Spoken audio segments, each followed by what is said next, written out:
सा पद ब प सा नी सा नी द प म ग रे सा मा ल नी या गु रे ग म नी द प म प रे ग म प ग म रे सा नी सा मा ल नी या गु द ला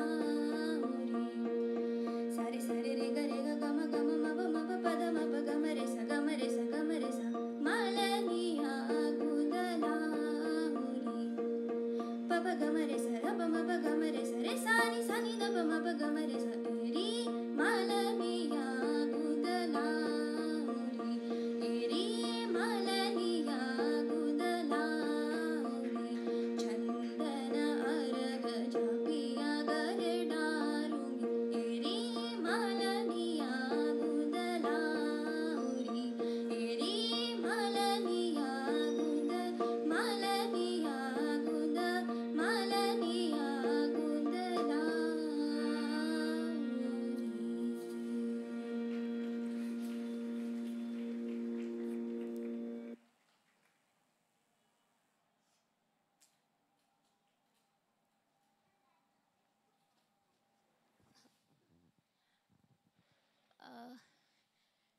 यानंतर आपल्या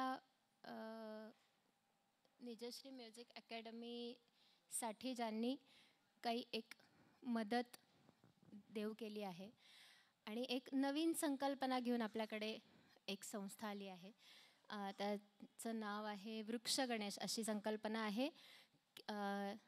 त्याचे सर्वा मयूर सर केअर NGO त्यांना मी तुमच्याशी काही संवाद त्यांना साधायचा आहे त्याच्यासाठी आमंत्रित करते.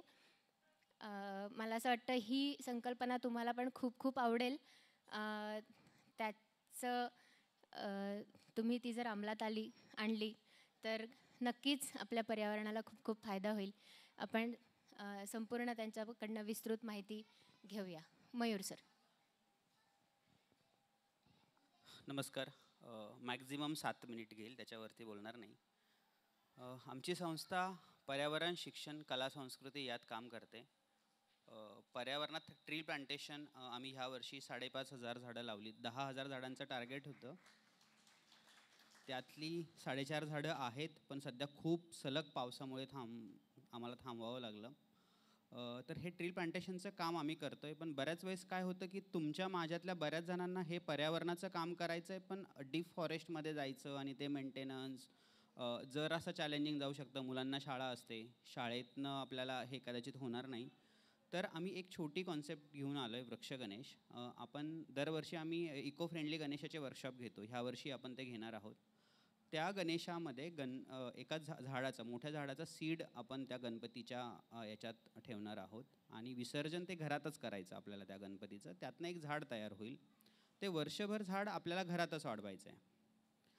ते झाड साधारणतः 1 वर्षाचं झाल्यानंतर तुम्हाला 2 चॉईस असतील. पुढच्या वर्षीच्या जुलैच्या ट्री प्लांटेशनमध्ये तुम्ही ते झाड घेऊन ड्राईव्हमध्ये येऊ शकता, किंवा तुम्हाला ते शक्य नसेल तर आम्हाला फोन करा. आम्ही तुमच्याकडनं ते झाड रिसीव करू, तुमच्या घरनं घेऊ. याच्या मागचा उद्देश असा की झाडाची तुमची माझी अटॅचमेंट व्हावी.